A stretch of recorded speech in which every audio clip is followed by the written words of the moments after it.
Good morning students. आज अपन राजस्थान के भूगोल के अंतर्गत ही राजस्थान का भौतिक स्वरूप या राजस्थान का भौतिक प्रदेश, यानी कि राजस्थान का भौतिक स्वरूप कैसा है या उसको कह सकते हैं आप राजस्थान का भौतिक प्रदेश। तो इसमें अपन है राजस्थान में 4 भौतिक प्रदेश हैं। पश्चिमी मरुस्थलीय प्रदेश, अरावली पर्वतीय प्रदेश, पूर्वी मैदानी प्रदेश और दक्षिण पूर्वी पठारी प्रदेश, जिसे हाड़ौती का पठार भी कहते हैं।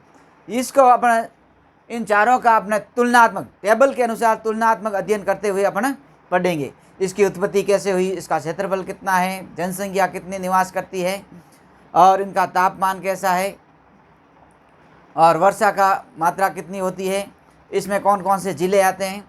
इस प्रकार अपन क्या करते हैं, पहले अपन एक टेबल बना देते हैं।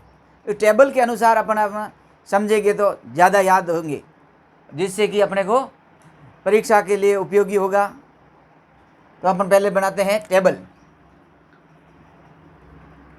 पहला लेते हैं अपन क्रम संख्या। क्या लेते हैं? क्रम संख्या। क्रम संख्या के बाद अपन लेते हैं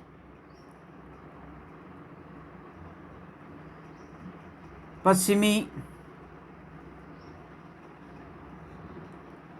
मरुस्थलीय प्रदेश।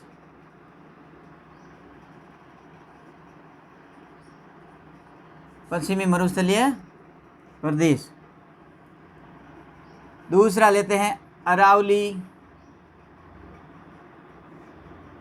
पर्वतीय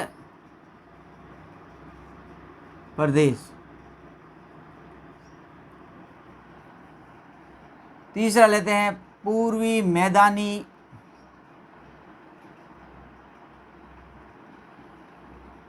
प्रदेश।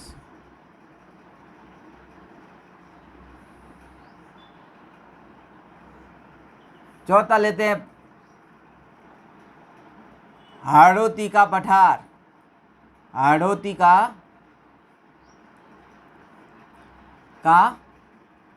पठार या पूर्वी पर्वतीय प्रदेश, उससे कह सकते हैं क्या, दक्षिण पूर्वी पर्वतीय प्रदेश या पठारी प्रदेश। दूसरे शब्द में क्या लिख सकते हैं आपने, दक्षिणी पूर्वी पठार। भौतिक नाम क्या दे सकते हैं उसको, तो पहले लेते हैं अपना क्रम संख्या के अनुसार ही अपन पहले लेते हैं उसके उत्पत्ति। क्या लेते हैं? उत्पत्ति। तो उत्पत्ति कैसी हो, पश्चिमी मरुस्थलीय प्रदेश की उत्पत्ति, यानी कि ये क्या है, थार का मरुस्थल है। क्या है? थार का मरुस्थल। थार का मरुस्थल।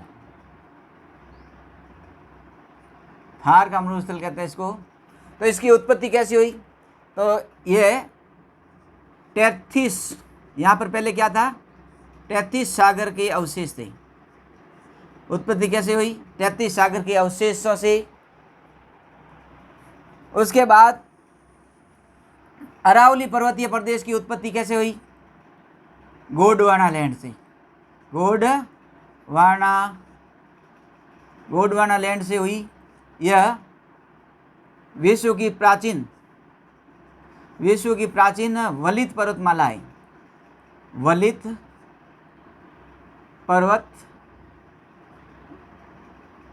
पर्वतमाला है, विश्व के प्राचीन पर्वतमाला है, फोल्डिंग माउंटेन। तो ये विश्व की पर्वतमाला है, प्राचीन पर्वतमाला है, वलित पर्वतमाला। यानी कि वलित किसके कहते हैं, मोड़दार। क्या होता है, आपस में मुड़ी हुई चट्टानें, तो मोड़दार वलित। उत्पत्ति हुई है गोंडवाना लैंड से, प्राचीन वलित पर्वतमाला से। और पूर्वी मैदानी प्रदेश, ये गंगा और यमुना, गंगा व यमुना के द्वारा लाई गई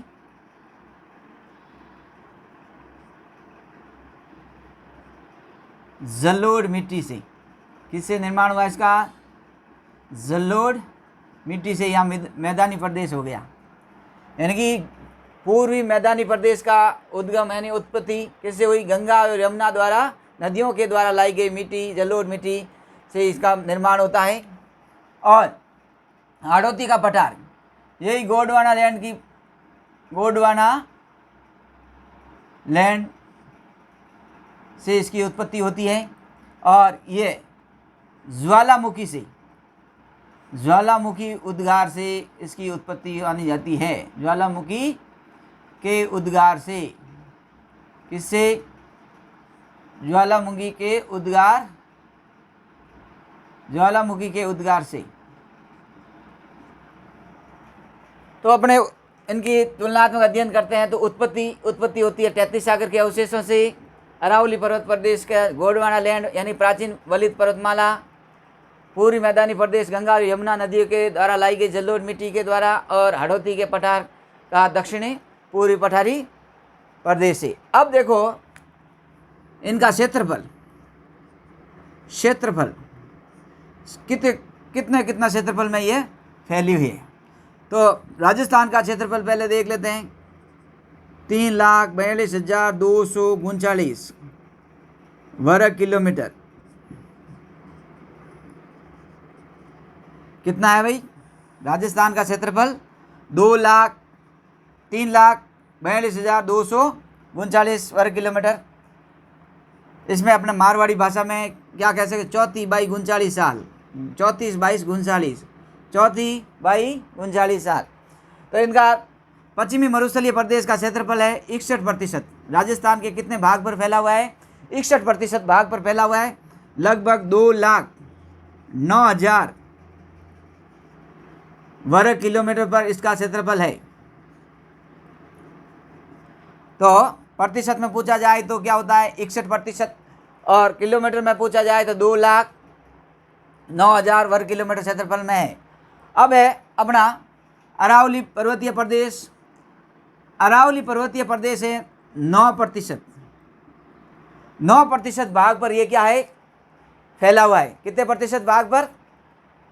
9% भाग पर। यहाँ पर अरावली पर्वतमाला है राजस्थान में, यानी कि अरावली पर्वतमाला की लंबाई है 692 किलोमीटर। कितने हैं? 692 किलोमीटर, यानी कि पालनपुर, गुजरात के पालनपुर शुरू होकर रायसीना हिल दिल्ली तक है, फैला हुआ है। टोटल भारत में 692 किलोमीटर अरावली की लंबाई है। उसमें से खेतड़ी झुंझुनू से लेकर अपने सिरोही तक 550 किलोमीटर राजस्थान में इसकी लंबाई है। लगभग कितने प्रतिशत है? 80%। राजस्थान अरावली की कुल लंबाई में से 80% अरावली राजस्थान में विस्तृत है। तो राजस्थान में कुल लंबाई कितनी? 550 किलोमीटर है। अब है पूर्वी मैदानी प्रदेश के क्षेत्रफल कितना है भाई? 23%। कितने प्रतिशत भाग पर है? 23% भाग है। 23% भाग पर राजस्थान के 23% भाग पर पूर्वी मैदानी प्रदेश स्थित है। यह यहाँ पर कृषि की भरपूर संभावना होती है। यहाँ पर क्या है? कृषि की भरपूर संभावना है। अब हाड़ौती का पठार राजस्थान के कितने प्रतिशत क्षेत्रफल भाग फैला है? 7% भाग पर फैला है। कितने प्रतिशत भाग पर? 7% भाग पर। तो ये था क्षेत्रफल। अब है जनसंख्या।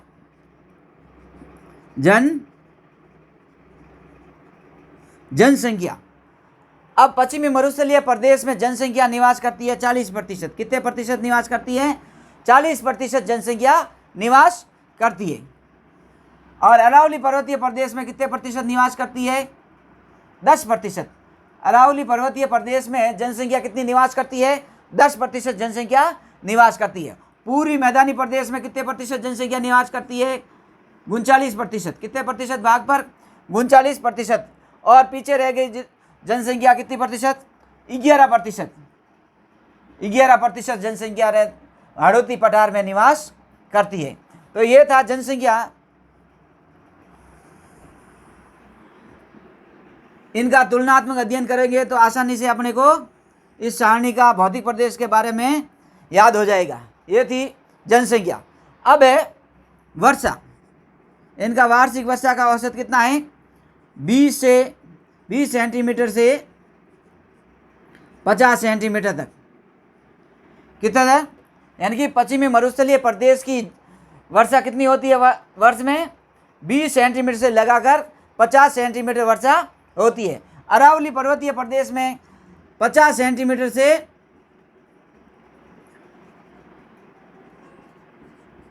90 सेंटीमीटर तक, 50 सेंटीमीटर से कितने 90 सेंटीमीटर तक वर्षा होती है। और राजस्थान का इसी के अंतर्गत आता है। राजस्थान में सर्वाधिक वर्षा वाला स्थान पूछा जाए तो अपना है माउंट आबू। माउंट आबू में 150 सेंटीमीटर वर्षा होती है। यानी कि राजस्थान का वह स्थान जहाँ सर्वाधिक वर्षा होती है, स्थान पूछा जाए तो माउंट आबू है, 150 सेंटीमीटर वर्षा होती है। और 20 सेंटीमीटर से कम वाला स्थान, यानी कि राजस्थान में ऐसा कौन सा स्थान है जहाँ 20 सेंटीमीटर से भी कम वर्षा होती है? तो इधर है जैसलमेर। क्या है? जैसलमेर जिला है। जैसलमेर में विशेष रूप से सम में 20 सेंटीमीटर से भी कम वर्षा होती है। फिर है अपने पूर्वी मैदानी प्रदेश में कितने सेंटीमीटर वर्षा होती है? 50 सेंटीमीटर से 80 सेंटीमीटर तक। 50 सेंटीमीटर से कितने तक? 80 सेंटीमीटर तक वर्षा होती है। फिर हाड़ौती के पठार में औसतन वर्षा कितनी होती है? कि 80 सेंटीमीटर से 120 सेंटीमीटर तक वर्षा होती है। यानी कि 80 सेंटीमीटर से 120 सेंटीमीटर तक वर्षा होती है हाड़ौती के पठार में, यानी कि दक्षिण पूर्वी पठारी प्रदेश। और अब इसमें ही एक ज़िला है जहाँ राजस्थान में सर्वाधिक वर्षा होती है। राजस्थान का वह ज़िला है जिसमें सर्वाधिक वर्षा होती है झालावाड़ में।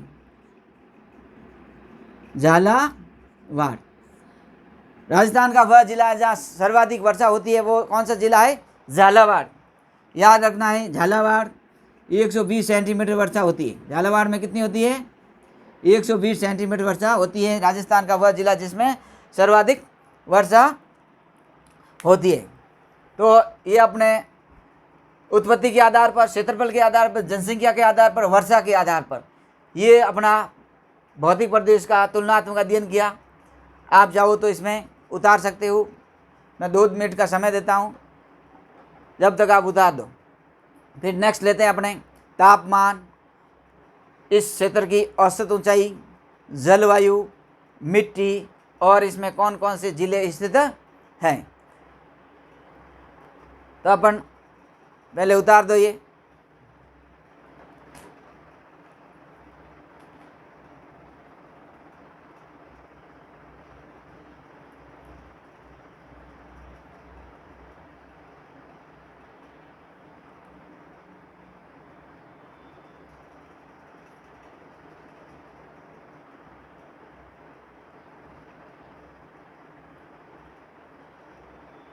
चलो उतार दिया, थैंक यू। अब लेते हैं अपन, वर्षा ले लिया, अब लेते हैं तापमान। इसका तापमान, इन चारों भौतिक प्रदेशों के तापमान कितना है? तापमान लेते हैं,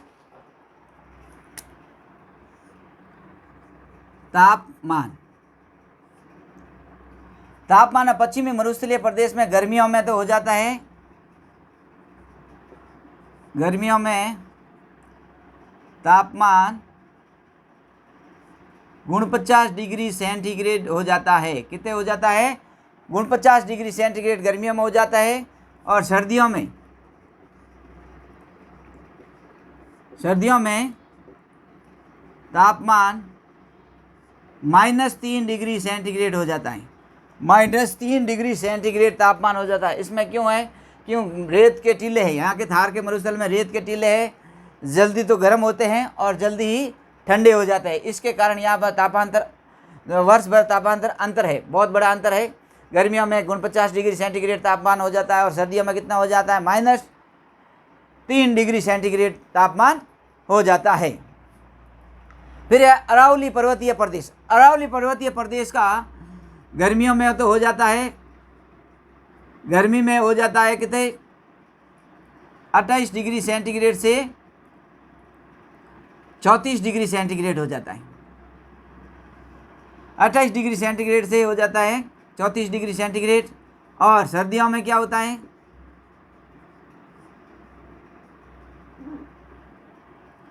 सर्दियों में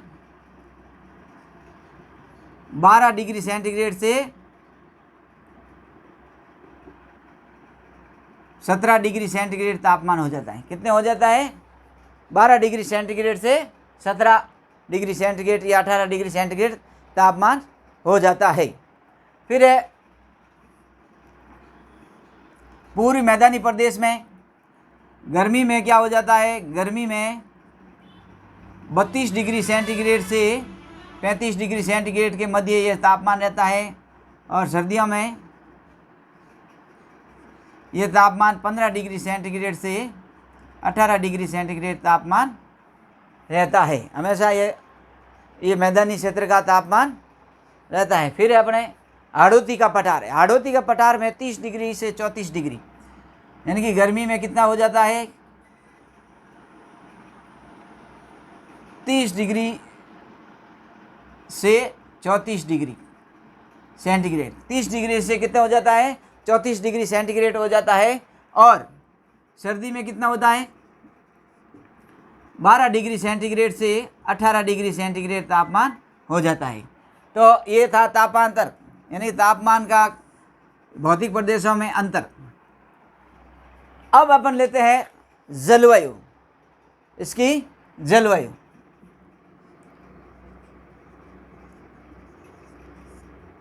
इसमें शुष्क,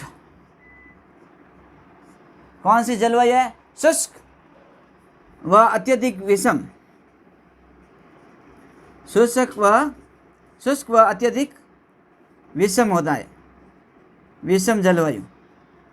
इसमें क्या जलवायु है, अर्ध शुष्क। कौन सी है, अर्ध शुष्क, यानी कि इसको बोल सकते हैं अपना उप आर्द्र भी बोल सकते हैं। इसको बोल सकते हैं क्या, उप आर्द्र। उप आर्द्र जलवायु इसको बोलते हैं अपना। पूर्वी मैदानी प्रदेश को आर्द्र जलवायु और हाड़ौती के पठार को अति आर्द्र जलवायु, अति आर्द्र जलवायु।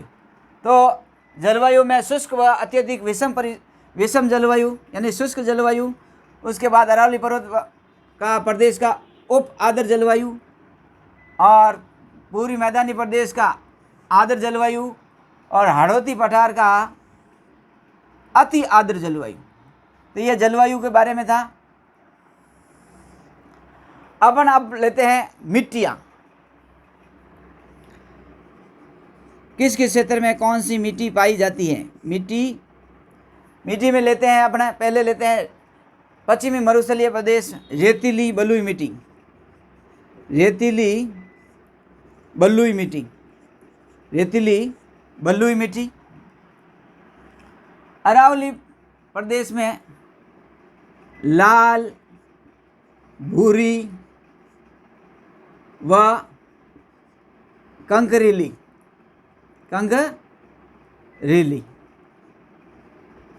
लाल, भूरी व कंकरीली मिट्टी पाई जाती है। और पूरी मैदानी प्रदेश में जलोढ़ मिट्टी पाई जाती है। कौन सी मिट्टी, जलोढ़ मिट्टी पाई जाती है। और ये कैसी है, दोमट मिट्टी, जलोढ़ मिट्टी या दोमट मिट्टी, यानी कि नदियों के द्वारा लाई गई उपजाऊ मिट्टी को जलोढ़ मिट्टी कहते हैं। नई जलोढ़ मिट्टी खादर, पुरानी जलोढ़ मिट्टी बांगर, ये बहुत उपजाऊ मिट्टी होती है। यहाँ पर राजस्थान में सर्वाधिक अन्न का उत्पादन इसी क्षेत्र में होता है। और हाड़ौती का पठार में काली मिट्टी पाई जाती है। कौन सी मिट्टी पाई जाती है, काली मिट्टी। और काली मिट्टी आपको पता ही है, क से क, काली मिट्टी किसके लिए उपयोगी मानी गई है? कपास फसल के लिए। कौन सी फसल? कपास के लिए काली मिट्टी उपयोगी मानी गई है। और ये यहाँ पर लाल मिट्टी है, लाल मिट्टी में मक्का, अरावली के पूर्व दिशा के अंदर यानी निचले भाग में कौन सी फसल पाई जाती है? अधिकतर को बोई जाती है मक्का की फसल। यहाँ पर लावा से निर्मित होने के कारण काली मिट्टी पाई जाती है, यानी कि जब अपने घरों के अंदर चूल्हे में आग जलाते हैं, आग जलाने के बाद जब लाल लाल वो खिरे होते हैं, उनके नष्ट होने के बाद क्या होता है? ये ठंडे होता है और ये क्या बन जाती है? राख बन जाती है, यानी कि वो उसका कलर कैसा हो जाता है? काला कलर हो जाता है। उसी तुम्हार जब ज्वालामुखी का प्रपुष्टन हुआ था, उसके बाद ये धीरे धीरे भूकंप के द्वारा या ज्वालामुखी का धीरे धीरे ये पदार्थ जमता गया और धीरे धीरे यहाँ पर क्या हुआ? मिट्टी का निर्माण हुआ, काली मिट्टी का निर्माण हो गया। किसका निर्माण हो गया? और काली मिट्टी किसके लिए उपयोगी मानी जाती है? कपास की फसल के लिए बहुत उपयोगी मानी गई है।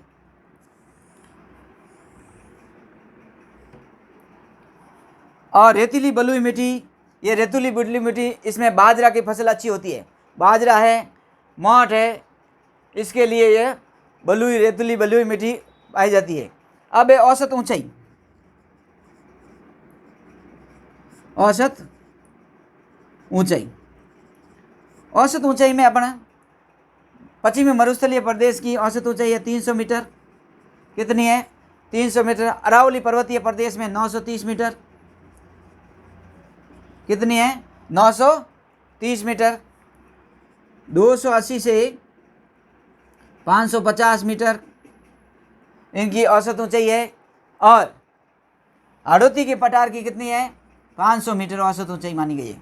तो अरावली पर्वतीय प्रदेश के अंदर ही अपना राजस्थान की सर्वोच्च ऊंची शिखर यानी कि चोटी माउंट आबू के अंदर है गुरु शिखर। गुरु शिखर की ऊंचाई 1722 मीटर इसी क्षेत्र में आती है। तो ये थी औसत ऊंचाई।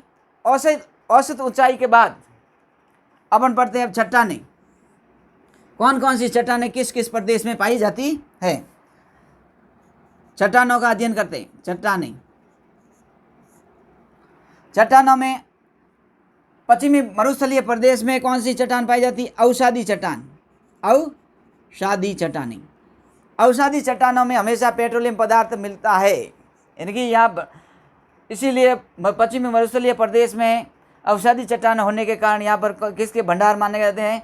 पेट्रोलियम के भंडार की मात्रा मानी गई है। उसके बाद अरावली पर्वतीय प्रदेश में कौन सी चट्टानें पाई जाती है? आग्नेय चट्टानें। आग्नेय चट्टान में ग्रेनाइट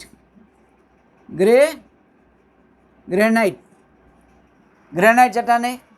और पूर्वी प्रदेशों में भी आग्नेय चट्टानें पाई जाती है।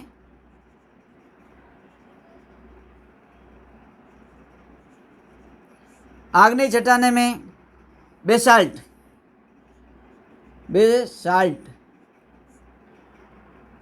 और हाड़ौती के पठार में भी कौन सी चट्टानें पाई जाती है? आग्नेय चट्टानें पाई जाती है, बेसाल्ट चट्टानें।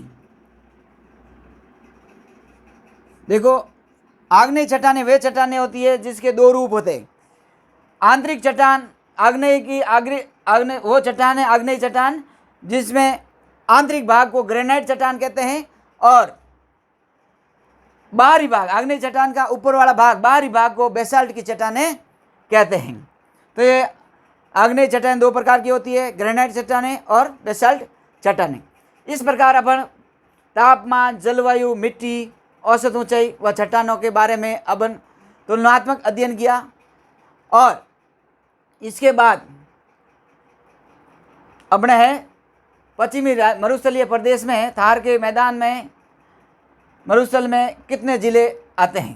तो राजस्थान के पश्चिमी अरावली के जो भी पश्चिमी भाग में स्थित है ज़िले वो किसमें? पश्चिमी मरुस्थलीय प्रदेश के अंतर्गत आते हैं। इसमें से पहले ले लो अपने जालोर, बाड़मेर, जैसलमेर, जोधपुर, पाली, नागौर, बीकानेर, गंगानगर, हनुमानगढ़, चूरू, सीकर और झुंझुनू तक, ये वाला सारा क्षेत्र किस में आएगा? पश्चिमी मरुस्थलीय प्रदेश में आएगा। और ये कितने जिले हुए? 12 जिले हुए। कितने जिले माने गए? 12 जिले माने गए।